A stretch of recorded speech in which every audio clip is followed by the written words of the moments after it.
اور برائی سے روکتے ہیں اور پاکیزہ چیزیں ان کے لیے حلال قرار دیتے ہیں اور ناپاک چیزوں کو ان پر حرام قرار دیتے ہیں، اور جو ان کی پیٹھوں کے بوجھ اور ان کے گردنوں کے طوق کو ان سے اتار اتار کر پھینک رہے ہیں۔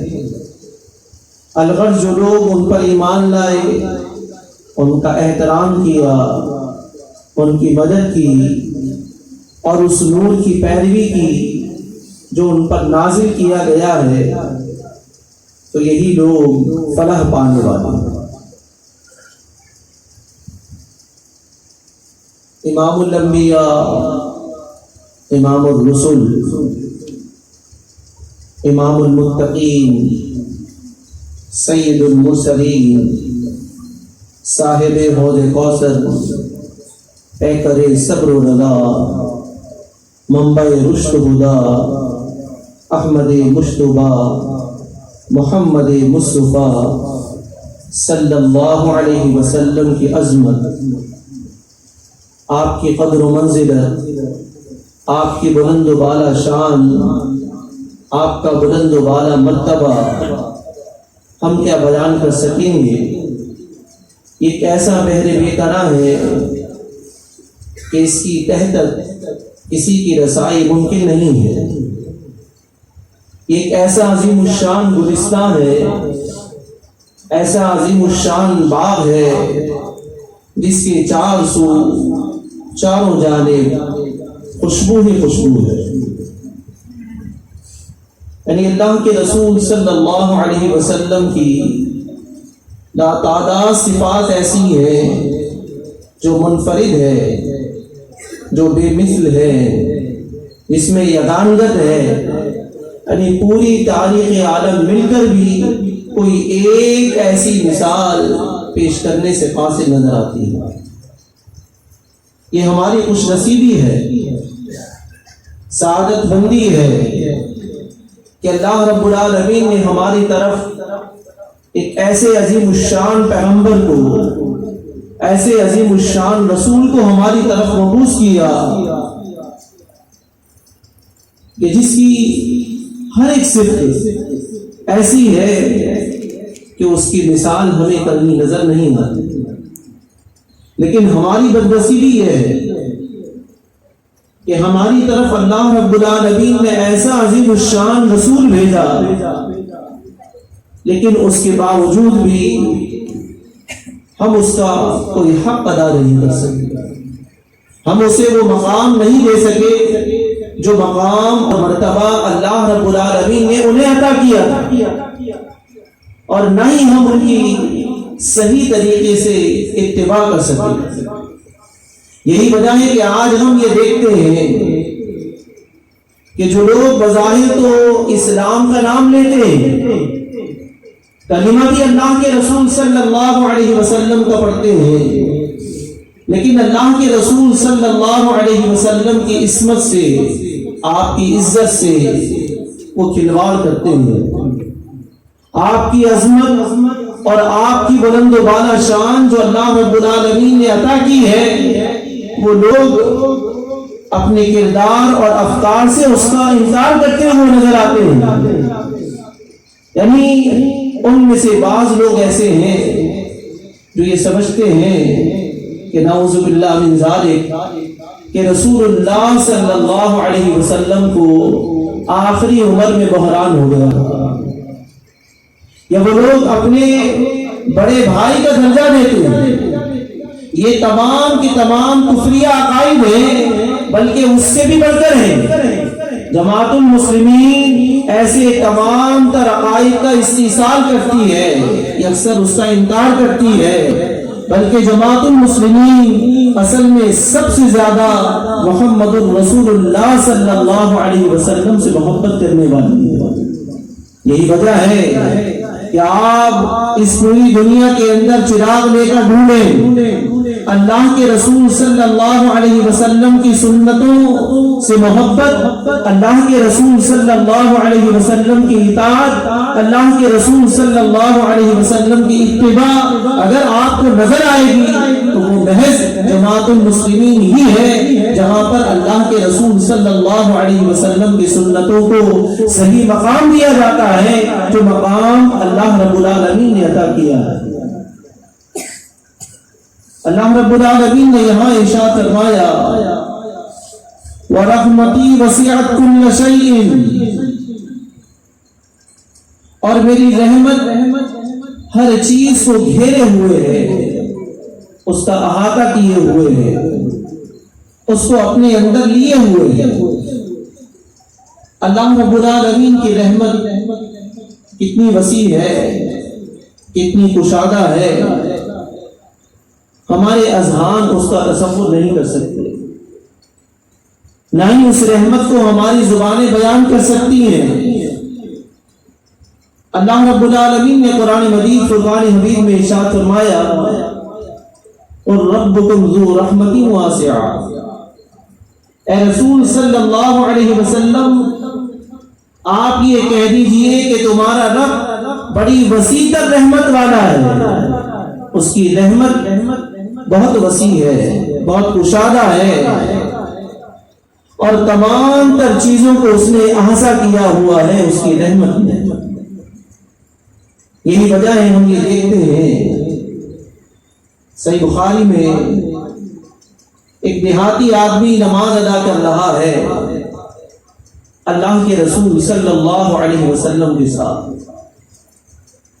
اور وہ اپنی نماز میں یہ دعا کرتا ہے اللہم ارحمنی ومحمدا ولا ترحم معنا، اے اللہ مجھ پر رحم نازل فرما اور محمد صلی اللہ علیہ وسلم پر رحم نازل فرما، یعنی ہمارے علاوہ اور کسی پر رحم نازل نہ فرما۔ اللہ کے رسول صلی اللہ علیہ وسلم جب نماز سے فارغ ہوتے ہیں تو آپ اسے یہ کہتے ہیں لقد حجرت واسعا، کہ تو نے ایک وسیع تر چیز کو گھیر دیا، وہ رحمت جس سے یہ پورا عالم فیضیاب ہو سکتا تھا اسے تو نے دو آدمیوں کے لیے مخصوص کر دیا۔ یعنی اللہ رب العالمین کی رحمت اتنی وسیع ہے جس سے یہ پورا عالم فیضیاب ہو سکتا ہے، اور تو نے اسے دو آدمیوں کے لیے محدود کر دیا۔ لقد حجرت واسعا، اس شخص نے تو اللہ رب العالمین کی ایک رحمت کو دو آدمیوں کے لیے محدود کیا تھا، لیکن اللہ رب العالمین نے اس کے اندر 99 رحمتیں ملا کر اللہ رب العالمین نے اپنی رحمت کو اور زیادہ وسیع کر دیا۔ صحیح بخاری صحیح مسلم میں ہے اللہ کے رسول صلی اللہ علیہ وسلم ارشاد فرماتے ہیں ان اللہ خلق یوم خلق السماوات والارض 100 رحمہ، بے شک اللہ رب العالمین نے جب زمین اور آسمان کو پیدا کیا تو اللہ نے 100 رحمتیں بنائی، اور ایک روایت میں ہے کہ ایک رحمت کی وسعت اتنی ہے، اس کی کشادگی اتنی ہے کہ ایک رحمت زمین اور آسمان کے خلا کو پر کر دیتی ہے۔ اور اللہ کے رسول صلی اللہ علیہ وسلم نے ارشاد فرمایا منہا رحمتا واحدہ، اللہ رب العالمین نے آسمان سے ایک رحمت کو اتارا ہے بین الجن والانس، جنوں انس کے درمیان، وَبِهَا يَتَعَاطَفُونَ وَبِهَا يَتَرَاحَمُونَ وَبِهَا تَعْطَفُ الْوَحْشُ عَلَى وَلَدِهَا۔ یہ ایک رحمت کی کشادگی اتنی ہے کہ جنوں انس آپس میں اور جو وحشی جانور ہیں وہ محبت اور رحمت کا برتاؤ کرتے ہوئے نظر آتے ہیں. یعنی وحشی جانور بھی اپنے بچوں سے محبت اور الفت سے پیش آتے ہیں. بالکل اسی طرح انسان بھی چاہے وہ باپ کی صورت میں ہو، چاہے وہ ماں کی صورت میں ہو، چاہے وہ بہن کی صورت میں ہو، بیٹی کی صورت میں ہو، ہر جگہ آپ دیکھیں گے کہ وہ آپس میں ایک دوسرے کے ساتھ رحم و کرم کا معاملہ کرتے ہوئے نظر آتے ہیں. یہ اللہ رب العالمین کی ایک رحمت کی وسعت ہے. اس ایک رحمت کی بدولت لوگ آپس میں رحم و کرم کا معاملہ کر رہے ہیں. جب قیامت کا دن ہوگا اللہ رب العالمین اس ایک رحمت میں 99 رحمتیں ملا کر اپنے بندوں پر رحم و کرم کا برتاؤ کرے گا. تو وہ کس طرح کی رحمت ہوگی، وہ کس طرح کی کشادگی ہوگی. اللہ رب العالمین اپنی رحمت کے ذریعے ضرور بضرور ایمان والوں کو جنت کے اندر داخل کر دے گا. رب اغفر وارحم وانت خیر الراحمین. ہم اپنے رب سے دعا کرتے رہتے ہیں، اے ہمارے رب تو ہماری گناہوں کی بخشش فرما دے، تو سب سے زیادہ رحم و کرم کرنے والا ہے.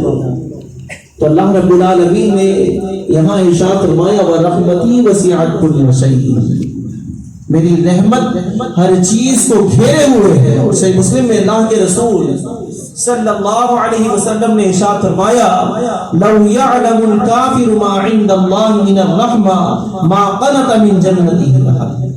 اگر کافر کو بھی یہ معلوم ہو جائے کہ اللہ رب العالمین کی رحمت کی وسعت کتنی ہے تو وہ بھی جنت سے نا امید نہ ہو. کون کہہ رہا ہے؟ احمد مشتبہ محمد مصطفیٰ صلی اللہ علیہ وسلم. تو اللہ رب العالمین نے ارشاد فرمایا میں اپنی وسیع رحمت ان لوگوں کے لیے لکھوں گا، کن لوگوں کے لیے؟ جو لوگ تقوی اختیار کرتے ہیں، اللہ کا ڈر، اللہ کا خوف اپنے دلوں کے اندر جاگزی رکھتے ہیں، اور جو لوگ زکوٰۃ کی ادائیگی کرتے ہیں، اور جو ہماری آیات پر ایمان لاتے ہیں. یعنی اللہ رب العالمین کی وسیع رحمت کے حقدار کون لوگ ہیں؟ جو تقوی شعار ہیں، جو زکوٰۃ کی ادائیگی کر رہے ہیں، اور جو اللہ رب العالمین کی آیات پر ایمان رکھتے ہیں. ان تینوں باتوں کو اللہ رب العالمین نے ایک جملے میں سمو دیا الذین یتبعون الرسول النبی الامی. یعنی وہ لوگ جو رسول نبی امی صلی اللہ علیہ وسلم کی اتباع کرتے ہیں. یعنی جو آپ کی اتباع کرتے ہیں، جو آپ کی پیروی کرتے ہیں، یہ وہ لوگ ہیں جو اللہ رب العالمین کی وسیع رحمت کے حقدار ہیں. یعنی اللہ کے رسول صلی اللہ علیہ وسلم کی عظمت، آپ کی قدر و منزلت، آپ کی بلند و بالا شان یہ ہے کہ آپ کی پیروی کرنے والا، آپ کی اتباع کرنے والا، آپ کے قدم بقدم چلنے والا اللہ رب العالمین کی رحمت کا حقدار ٹھہر جاتا ہے. یہ اللہ کے رسول صلی اللہ علیہ وسلم کی عظمت ہے. یہ اتباع کیا ہے؟ یہ اتباع اللہ کے رسول صلی اللہ علیہ وسلم کی پیروی ہے، آپ کے قدم بقدم چلنا ہے. دیکھیے آج مختلف قسم کے مذاہب، مسالک، مکاتب فکر موجود ہیں، لیکن وہ اللہ کے رسول صلی اللہ علیہ وسلم کی اتباع کو، آپ کی سنت کو وہ مقام نہیں دیتے جو اللہ رب العالمین نے عطا کیا ہے. یہی وجہ ہے کہ جماعت المسلمین ترک سنت کو گمراہی سمجھتی ہے، اور جماعت المسلمین مختلف قسم کے اجتماعات میں کبھی تحریرات کے ذریعے یہ جو چیز امت کے اندر آ گئی ہے کہ جو لوگ یہ کہتے ہیں کہ یہ سنت ہی تو ہے، یعنی یہ الفاظ کہہ کر سنت کا استخفاف کرتے ہیں، اسے خفیف کر دیتے ہیں، اس کے مقام کو گھٹا دیتے ہیں۔ اللہ رب العالمین نے جسے مقام عطا کیا ہو، جس چیز کو اللہ رب العالمین نے امت کے لیے فرض قرار دے دیا ہو، کیا کسی شخص کے لیے جائز ہے کہ وہ اس کی تخفیف کر سکے؟ اللہ رب العالمین نے حکم دے کر محمد الرسول اللہ صلی اللہ علیہ وسلم کی اتباع کو اس امت کے لیے لازم قرار دے دیا۔ کیا فرمایا؟ وَاتَّبِعُوهُ لَعَلَّكُمْ تَهْتَدُونَ، اے ایمان والو تم رسول اللہ صلی اللہ علیہ وسلم کی اتباع کرو تاکہ تم ہدایت یاب ہو جاؤ۔ یعنی ہدایت کب ملے گی؟ جب ہم محمد الرسول اللہ صلی اللہ علیہ وسلم کی اتباع کریں گے۔ یہ اللہ کے رسول صلی اللہ علیہ وسلم کا مقام ہے، یہ آپ کی بلند و بالا عظمت ہے۔ دیکھیے آج لوگ مختلف قسم کی آئیڈیل تلاش کرتے ہیں کہ انہیں دنیا کی زندگی گزارنی ہے۔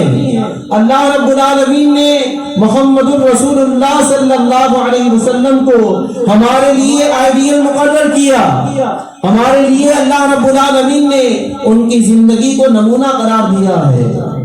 آج ہم جو رسوا ہیں، اس رسوا ہونے کی وجہ کیا ہے؟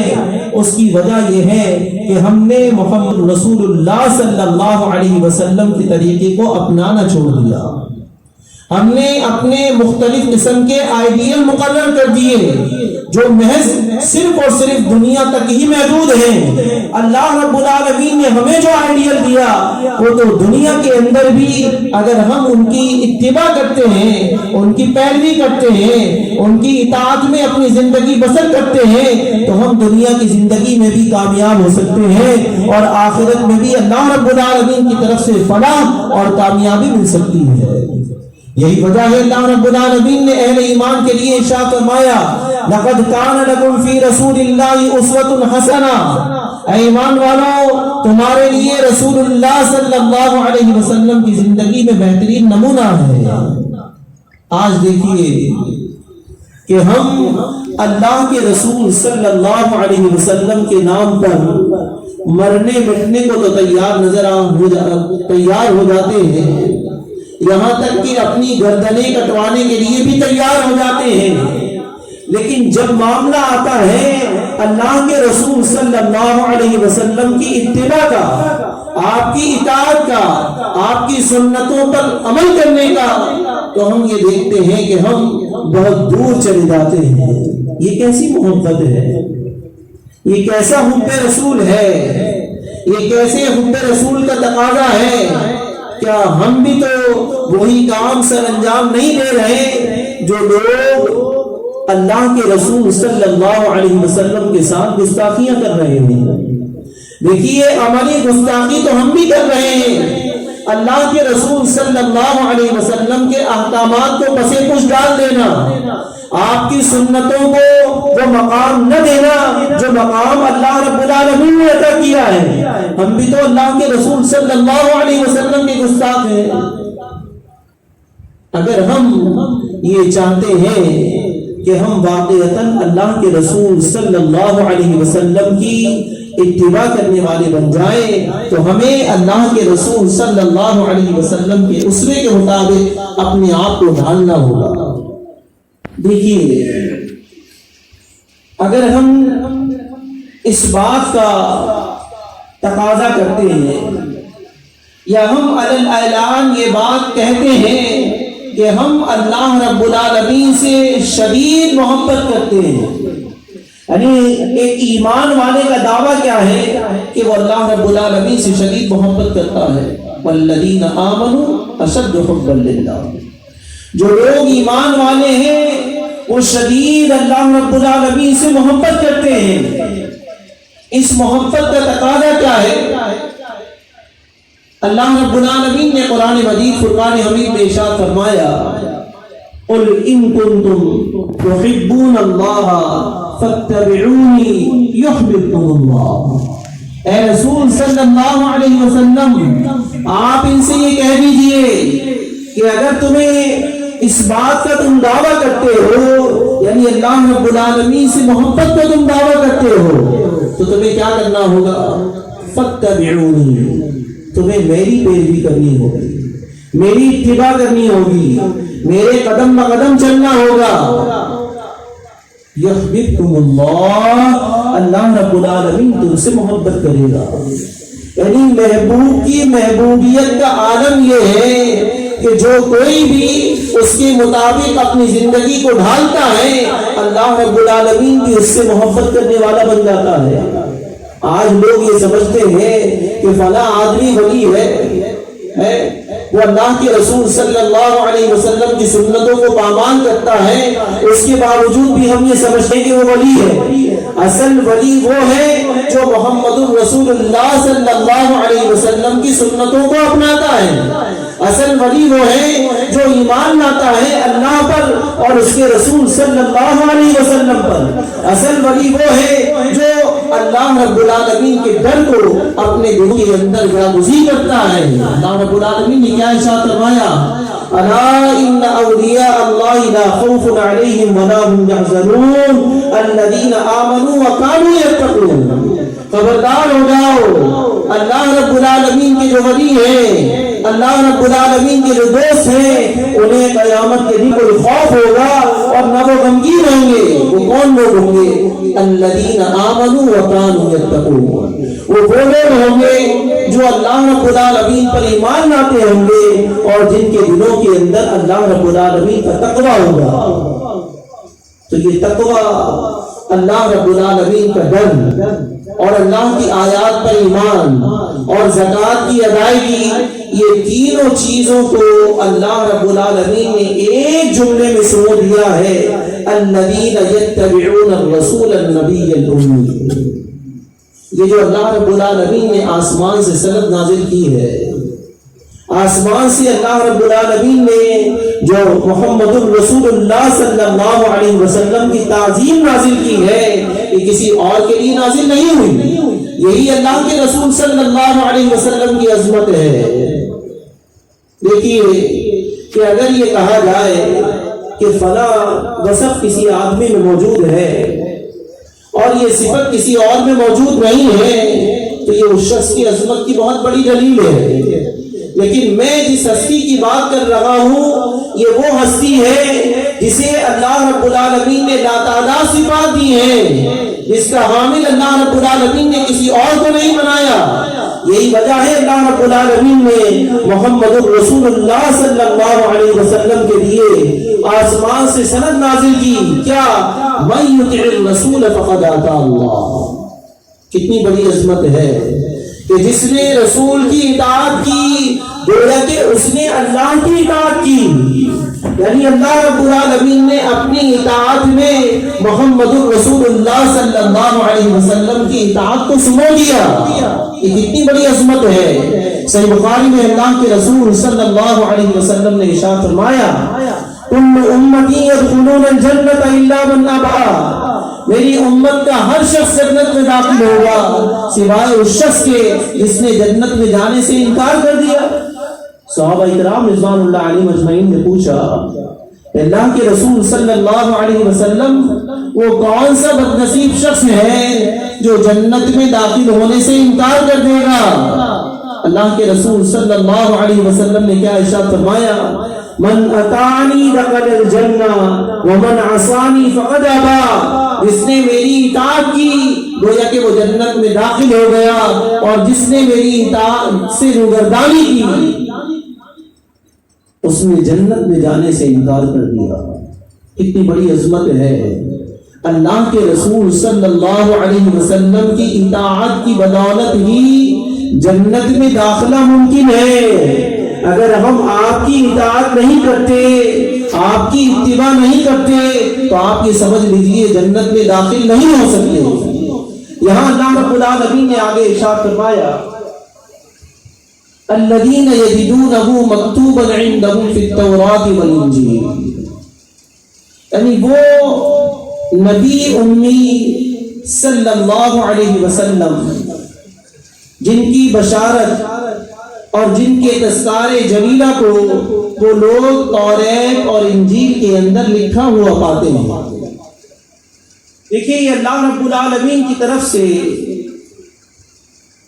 توریت اور انجیل میں محمد الرسول اللہ صلی اللہ علیہ وسلم کی بشارت موجود تھی، جسے اہل کتاب لکھا ہوا پاتے تھے اور وہ یہ دعا کرتے تھے کہ اللہ رب العالمین ایسے رسول کو بھیج دے جس کے ذریعے ہم ان کفار کا قلع کما کریں اور اللہ رب العالمین کے دین کو غالب کر دیں۔ وَكَانُوا يَسْتَفْتِحُونَ عَلَى الَّذِينَ مِن قَبْلُ، اللہ رب العالمین نے قرآن مجید فرقان حمید میں بھی نقشہ کھینچا ہے کہ وہ لوگ اللہ رب العالمین سے اس بات کی التجا کیا کرتے تھے، دعائیں مانگا کرتے تھے، فَلَمَّا جَاءَهُم مَّا عَرَفُوا كَفَرُوا بِهِ، لیکن جب اللہ کے رسول صلی اللہ علیہ وسلم مبعوث ہو گئے، اللہ کے رسول صلی اللہ علیہ وسلم کی بعثت جو ہے وہ آپ کو مل گئی تو جانتے بوجھتے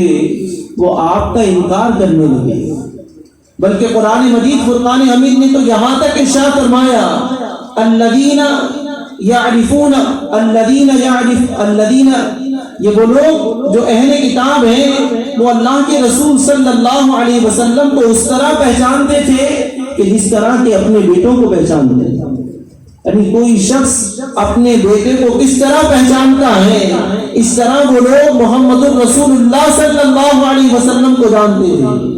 اور عبداللہ بن عمر رضی اللہ تعالیٰ عنہ صحیح بخاری اور صحیح مسلم میں ہے، توریت کی کچھ الفاظ انہوں نے نقل کیے کہ جو اللہ رب العالمین نے جو صفات قرآن مجید فرقان حمید میں بھی بیان کی ہیں، واللہ اللہ کی قسم وَإِنَّهُ لَمَوْصُوفٌ فِي صِفَتِهِ بِبَعْضِ الْقُرْآنِ، یعنی قرآن مجید میں بھی وہ صفات اللہ رب العالمین نے رکھی جسے توریت اور انجیل کے اندر وہ لوگ لکھا ہوا پاتے ہیں۔ کیا یا ایھا النبی انا ارسلناک شاہدا ومبشرا ونذیرا، اے نبی صلی اللہ علیہ وسلم ہم نے آپ کو گواہ بنا کر بھیجا ہے، شاہدا ومبشرا ونذیرا، اور ہم نے آپ کو خوشخبری دینے والا اور ڈرانے والا بنا کر بھیجا ہے، یعنی اللہ کے رسول صلی اللہ علیہ وسلم گواہ ہیں۔ ایک گواہی تو وہی ہے جو میدان محشر میں محمد الرسول اللہ صلی اللہ علیہ وسلم دیں گے، اور یہ بھی اللہ رب العالمین کی طرف سے محمد الرسول اللہ صلی اللہ علیہ وسلم کی عظمت ہے، آپ کی قدر و منزلت ہے، آپ کی بلند و بالا شان ہے کہ اللہ رب العالمین قیامت کے دن محمد الرسول اللہ صلی اللہ علیہ وسلم کو اس مقام پر فائز کرے گا۔ یہ گواہی اللہ کے رسول صلی اللہ علیہ وسلم میدان محشر میں دیں گے، اور آگے ارشاد فرمایا اللہ رب العالمین نے مبشرا و نذیرا، اے رسول صلی اللہ علیہ وسلم ہم نے آپ کو خوشخبری بنانے والا بنا کر بھیجا ہے، خوشخبری دینے والا بنا کر بھیجا ہے، یعنی اللہ کے رسول صلی اللہ علیہ وسلم لوگوں کو جنت کی خوشخبری دیتے ہیں، لوگوں کو اللہ رب العالمین کی فلاح اور کامیابی کی خوشخبری دیتے ہیں۔ اللہ کے رسول صلی اللہ علیہ وسلم انہیں صراط مستقیم کا راستہ بتاتے ہیں، اور اللہ کے رسول صلی اللہ علیہ وسلم جو ہے انہیں ڈراتے بھی ہیں کہ اگر تم اللہ رب العالمین نے جو احکامات نازل کیے ہیں اس کی پیروی نہیں کرو گے، اس کے مطابق اپنی زندگی بسر نہیں کرو گے تو تمہیں جہنم کے اندر عبدالآباد جہنم میں ڈال دیا جائے گا، جہاں تم جو ہے ہمیشہ کے لیے جلتے رہو گے۔ اور پھر اللہ کے رسول صلی اللہ علیہ وسلم کی اور صفات کا وہاں پر تذکرہ ہے، کیا فرمایا اللہ رب العالمین نے انت عبدی ورسول، کہ آپ میرے بندے ہیں اور آپ میرے رسول ہیں، سمیتک المتوکل، میں نے آپ کا نام متوکل رکھا ہے، یعنی اللہ کے رسول صلی اللہ علیہ وسلم اللہ رب العالمین پر بھروسہ کرنے والے ہیں، اللہ پر توکل کرنے والے ہیں۔ اللہ کے رسول صلی اللہ علیہ وسلم کا توکل کیا تھا، آپ کا اللہ رب العالمین پر بھروسہ کیا تھا، اس کی ایک جھلک دیکھتے ہیں۔ صحیح بخاری میں ہے، حضرت جابر بن عبداللہ رضی اللہ تعالیٰ عنہ ارشاد فرماتے ہیں کہ میں اللہ کے رسول صلی اللہ علیہ وسلم کے ساتھ ایک جہاد میں شریک تھا اور ہم اس جہاد سے واپس آ رہے تھے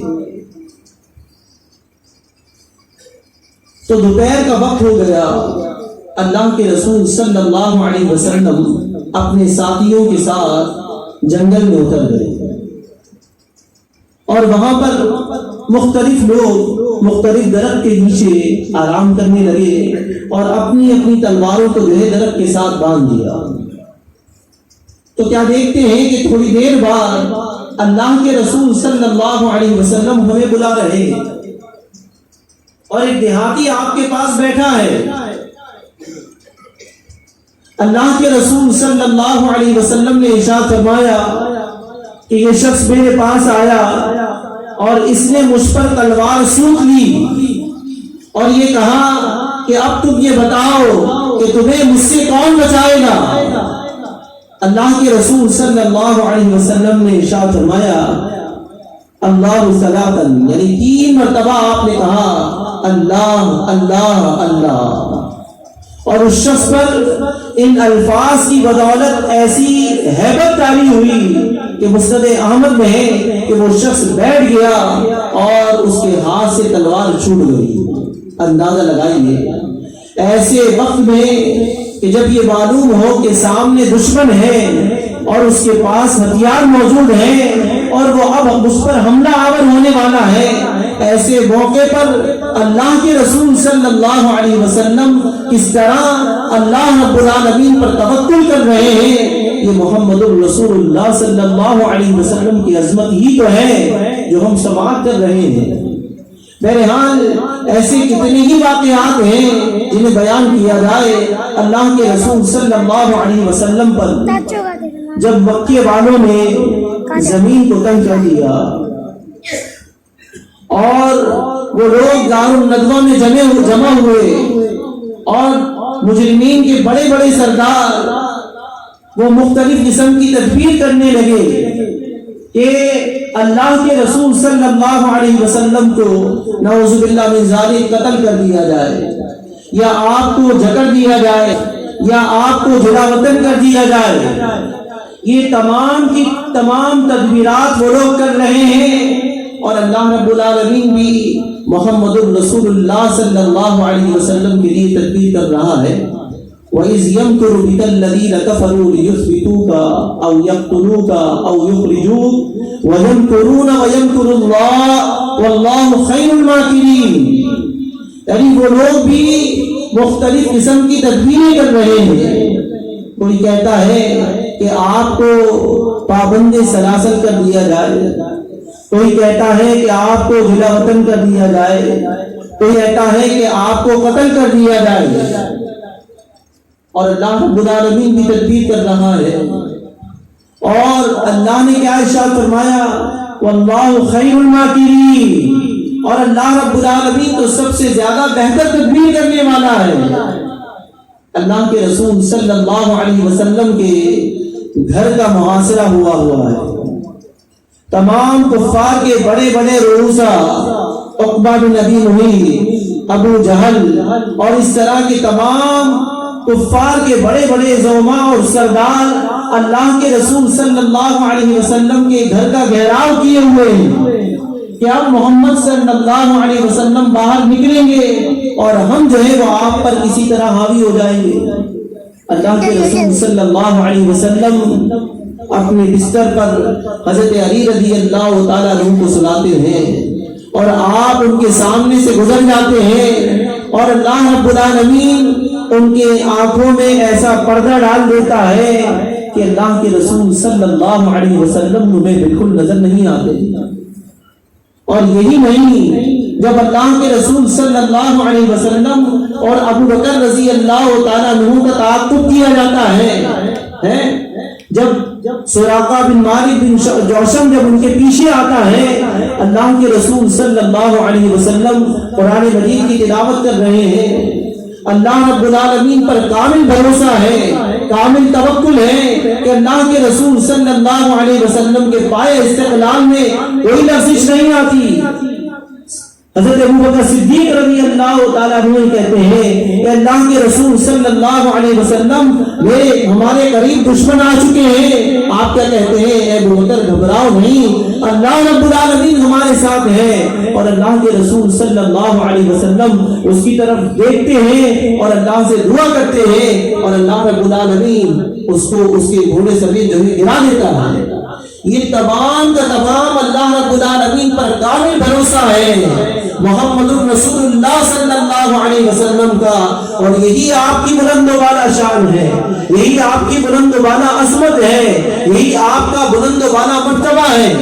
یہی نہیں، جب اللہ کے رسول صلی اللہ علیہ وسلم غار سور میں پہنچ جاتے ہیں اور وہ دشمنان اسلام اللہ کے رسول صلی اللہ علیہ وسلم کے تعاقب میں وہاں تک پہنچ جاتے ہیں، اور ابوبکر صدیق رضی اللہ تعالیٰ عنہ جو سب سے زیادہ محمد الرسول اللہ صلی اللہ علیہ وسلم سے محبت کرنے والے جانثار صحابی ہیں، خلیفہ اول ہیں، اللہ اور اس کے رسول صلی اللہ علیہ وسلم کے لیے ہر قسم کی قربانی دینے سے وہ باز نہیں رہتے، وہ دریغ نہیں کرتے، بلکہ اللہ کے رسول صلی اللہ علیہ وسلم کا ہر موقع پر ساتھ دیتے ہیں۔ کیا کہتے ہیں؟ اللہ کے رسول صلی اللہ علیہ وسلم اگر یہ لوگ اپنے قدموں کی طرف دیکھیں گے تو ہم لوگ انہیں نظر آ جائیں گے۔ اللہ کے رسول صلی اللہ علیہ وسلم کا کامل توکل دیکھیے، کیا فرماتے ہیں؟ ما ظنک یا ابا بکر اللہ ثالثہما، اے ابو بکر تمہارا ان دونوں کے بارے میں کیا خیال ہے جن کا تیسرا اللہ ہے؟ یعنی اللہ کے رسول صلی اللہ علیہ وسلم کا اللہ پر کتنا کامل بھروسہ ہے کہ جب ہم اللہ کے لیے نکلے ہیں تو اللہ رب العالمین ہماری مدد کرے گا، اور واقعتاً قدم قدم پر اللہ رب العالمین نے محمد الرسول اللہ صلی اللہ علیہ وسلم کی مدد کی۔ ایسے لشکروں سے اللہ رب العالمین نے مدد کی کہ جنہیں وہ لوگ دیکھ نہیں سکتے تھے، لگاتار آنے والے فرشتوں کے ذریعے محمد الرسول اللہ صلی اللہ علیہ وسلم کی مدد کی گئی۔ آج بھی اگر ہم اللہ رب العالمین کے دین کو غالب کرنا چاہتے ہیں، اللہ کے دین کے لیے محنت اور مشقت کرنا چاہتے ہیں، اللہ کے دین کے لیے جد و جہد کرنا چاہتے ہیں، تو اگر ہم اللہ پر کامل توکل کریں، اللہ پر کامل بھروسہ کریں، تو یقیناً اللہ رب العالمین ضرور بضرور ہماری مدد کرے گا، اور اللہ رب العالمین ضرور بضرور ایمان والوں کی مدد کرتا ہے۔ وَقَالَ حَقًّا عَلَيْنَا نَصْرُ الْمُؤْمِنِينَ، اللہ رب العالمین پر یہ حق ہے، اللہ پر یہ لازم ہے کہ وہ ایمان والوں کی مدد کرتا ہے۔ بہرحال اللہ کے رسول صلی اللہ علیہ وسلم کی عظمت، آپ کی قدر و منزلت، آپ کی بلند و بالا شان، آپ کا بلند و بالا مرتبہ ایسا ہے کہ ہم بیان کرتے رہیں، یقین جانیے وہ عظمت ختم نہیں ہو سکتی۔ آپ لوگ سنتے رہیں، اللہ کے رسول صلی اللہ علیہ وسلم کا مقام جو ہے کسی بھی معاملے میں کم نہیں ہو سکتا۔ یہ لوگ جو اللہ کے رسول صلی اللہ علیہ وسلم کی شان کو کم کرنا چاہتے ہیں، یہ لوگ کم علم ہیں۔ اللہ رب العالمین نے تو ایک ایسا نظام بنا دیا ہے، قیامت تک کے آنے والے لوگ محمد الرسول اللہ صلی اللہ علیہ وسلم کی عظمت، آپ کی قدر و منزلت، آپ کی بلند و بالا شان کو بیان کرتے رہیں گے۔ آپ یقین جانیے کہ کسی کی اتنی چھوٹی چھوٹی باتوں پر اتباع نہیں کی جاتی جتنی کہ محمد الرسول اللہ صلی اللہ علیہ وسلم کی جاتی ہے۔ یہی تو میرے رسول صلی اللہ علیہ وسلم کی عظمت ہے اور آپ کی قدر و منزلت ہے۔ بہرحال اللہ رب العالمین اللہ کے رسول صلی اللہ علیہ وسلم نے اس میں آگے اور ارشاد فرمایا کہ میرا رسول ایسا ہے جو بازاروں میں شور و غل نہیں مچاتا، میرا رسول ایسا ہے جو لوگوں کے ساتھ عفو و درگزر کا معاملہ کرتا ہے، اور کسی کی برائی کا بدلہ برائی سے نہیں دیتا، بلکہ اس کے ساتھ محبت، الفت، شفقت اور محبت کا برتاؤ کرتا ہے۔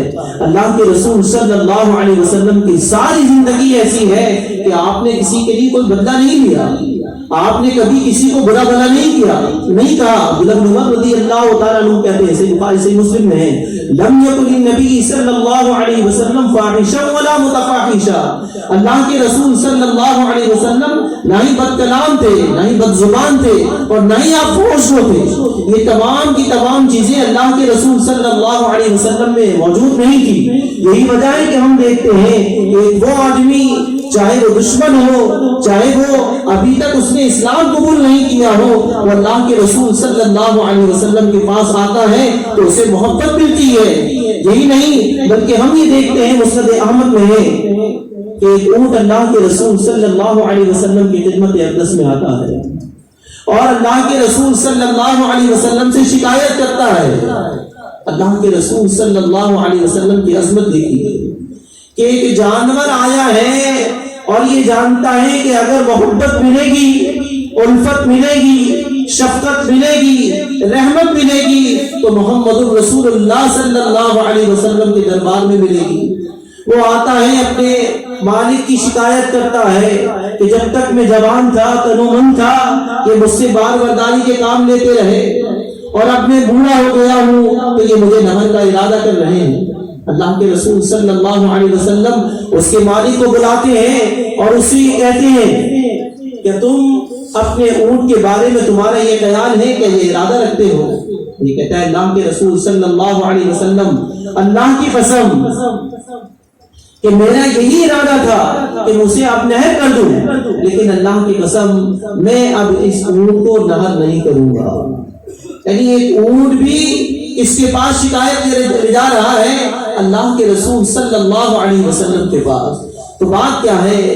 اللہ کے رسول صلی اللہ علیہ وسلم کی عظمت، آپ کی قدر و منزلت، آپ کی بلند و بالا شان، آپ کی بلند و بالا مرتبہ بیان کرنے کا مقصد یہ ہے کہ ہم سچے متبع رسول صلی اللہ علیہ وسلم بن جائیں۔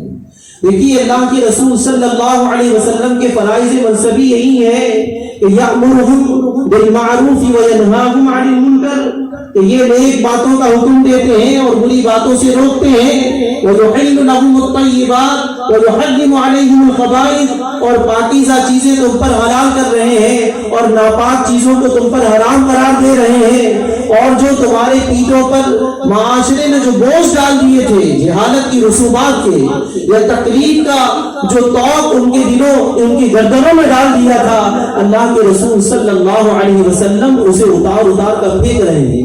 فالذین آمنوا بہ، یہ اللہ کے رسول صلی اللہ علیہ وسلم کے فرائض منصبی۔ اب ہمیں کیا کرنا ہے اللہ رب العالمین بتا رہا ہے، فالذین آمنوا بہ وعزروہ ونصروہ واتبعوا النور الذی انزل معہ اولئک هم المفلحون۔ تو جو کوئی بھی جو ان پر ایمان لایا ہے، فالذین آمنوا بہ وعزروہ، اور ان کا احترام کیا، ونصروہ، اور ان کی مدد کی، اور اس نور کی پیروی کی جو اللہ نے آسمان سے نازل کیا، یہی لوگ فلاح پانے والے ہیں۔ یعنی اس آیہ مبارکہ کے شروع میں ہم نے یہ سنا تھا کہ اللہ رب العالمین کی وسیع تر رحمت کے اصل حقدار کون لوگ ہیں؟ جو اتباع رسول صلی اللہ علیہ وسلم کرتے ہیں۔ اور آیت کے اس آخری ٹکڑے میں کیا ارشاد فرمایا کہ فلاح کے حقدار کون لوگ ہیں؟ جو ایمان لاتے ہیں اللہ کے رسول صلی اللہ علیہ وسلم پر، جو آپ کا احترام کرتے ہیں اور جو آپ کی مدد کرتے ہیں، اور جو اللہ نے آسمان سے نور نازل کیا ہے اس کی پیروی کرتے ہیں۔ جب اللہ کی رحمت مل جائے گی اور فلاح مل جائے گی تو یہ دونوں چیزیں جب جمع ہو جائیں گی تو یقیناً جنت میسر آ جائے گی۔ اور اگر یہ دونوں چیزیں ہمیں نہیں ملی تو آپ یقین جانیے جنت سے محرومی ہوگی۔ بہرحال اگر ہم یہ چاہتے ہیں کہ اللہ رب العالمین ہمیں جنت کے اندر داخل کر دے تو ہمیں اللہ کے رسول صلی اللہ علیہ وسلم کی اتباع کرنی ہے۔ دیکھیے صحابہ کرام رضوان اللہ علیہ مجمعین نے ہر موقع پر اللہ کے رسول صلی اللہ علیہ وسلم کا ساتھ دیا۔ ابھی آپ اسد اللہ صاحب سے سن رہے تھے کہ جنگ بدر کا جو موقع تھا کیسی قسم پرسی کی حالت تھی کہ 313 یا 319 صحابہ کرام رضوان اللہ علیہ مجمعین، اور وہاں پر 1000 کا لشکر ہے کفار کا، اور وہ تمام کا تمام سامان حرب سے لیس ہے، اور یہاں صحابہ کرام رضوان اللہ علیہم اجمعین جو ہے وہ نہتے ہیں، ان کے پاس کچھ نہیں ہے، ان کے پاس لڑنے کے لیے جو چیز ہے وہ جذبہ ہے۔ یہی وجہ ہے صحابہ کرام رضوان اللہ علیہم اجمعین کیا کہتے ہیں، اے اللہ کے رسول صلی اللہ علیہ وسلم، اگر آپ ہمیں حکم دیں گے تو ہم موسیٰ علیہ السلام کے ساتھیوں کی طرح نہیں کہیں گے، بلکہ ہم تو آپ کے آگے، آپ کے پیچھے، آپ کے دائیں، آپ کے بائیں، ہر جگہ ہم لڑتے رہیں گے۔ تو جس طرح انہوں نے اللہ کے رسول صلی اللہ علیہ وسلم کا ساتھ دیا ہے، بالکل اسی طرح ہم یہ دیکھتے ہیں کہ جماعت المسلمین کے جو لوگ ہیں انہوں نے بھی ہر موقع پر، ہر جگہ پر، ہر معاملے میں جماعت المسلمین کا ساتھ دیا ہے، دامے گرمے سکھ میں ہر طریقے سے اللہ کے دین کو غالب کرنے کے لیے، اللہ کے دین کی محنت کے لیے، اللہ رب العالمین کے دین کے غلبے کے لیے وہ لوگ محنت اور مشقت کرتے رہے ہیں۔ یہی وجہ ہے کہ آج ہم یہ دیکھتے ہیں کہ ہماری ایک مسجد بھی نہیں تھی اور اللہ رب العالمین نے ہمیں کئی 100 مسجدوں سے نوازا۔ یہ اللہ رب العالمین کی بہت بڑی توفیق ہے۔ یہ دیکھیے کہ اللہ رب العالمین کا جو گھر ہے، یہ گھر کیوں ہوتا ہے؟ اس لیے ہوتا ہے کہ اس کے ذریعے اللہ رب العالمین سے تعلق کو قائم کیا جائے۔ یہی وجہ ہے کہ ہم یہ دیکھتے ہیں محمد الرسول اللہ صلی اللہ علیہ وسلم جب مدینہ منورہ آتے ہیں، آنے کے بعد سب سے پہلے اللہ کے رسول صلی اللہ علیہ وسلم اللہ رب العالمین کے گھر کی تعمیر کرتے ہیں۔ اس کی وجہ کیا ہے؟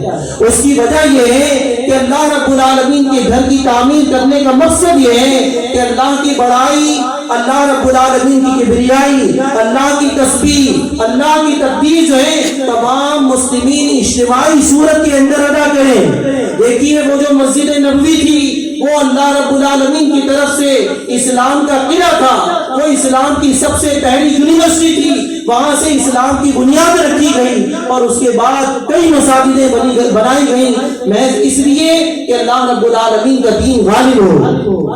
آج بھی اگر اس طرح کی جہاں کہیں بھی مساجد کا قیام ہوتا ہے، ہم میں سے ہر شخص کو یہ چاہیے کہ وہ اس کے اندر بڑھ چڑھ کر حصہ لے۔ کیوں؟ صحیح مسلم میں اللہ کے رسول صلی اللہ علیہ وسلم نے ارشاد فرمایا کہ احب البلاد الی اللہ مساجدها وابغض البلاد الی اللہ اسواقها۔ اس زمین میں سب سے بدترین جگہ جو اللہ رب العالمین کو ناپسندیدہ ہے وہ بازار ہے، اور جو اللہ رب العالمین کی محبوب ترین جگہ ہے وہ کون سی جگہ ہے؟ وہ مسجدیں ہیں۔ لہذا ہم سب کی یہ ذمہ داری ہے اللہ رب العالمین کے گھر کی تعمیر کریں، اللہ رب العالمین کے گھر کو آباد کریں۔ انما یعمر مساجد اللہ من آمن باللہ والیوم الآخر۔ اللہ رب العالمین کے گھر کی تعمیر، اللہ کے گھر کو تو وہی لوگ آباد کرتے ہیں جو اللہ پر اور یوم آخرت پر ایمان رکھتے ہیں۔ یہ جو میں نے باتیں آپ کے سامنے کی ہیں اس کے پیچھے ایک مقصد ہے۔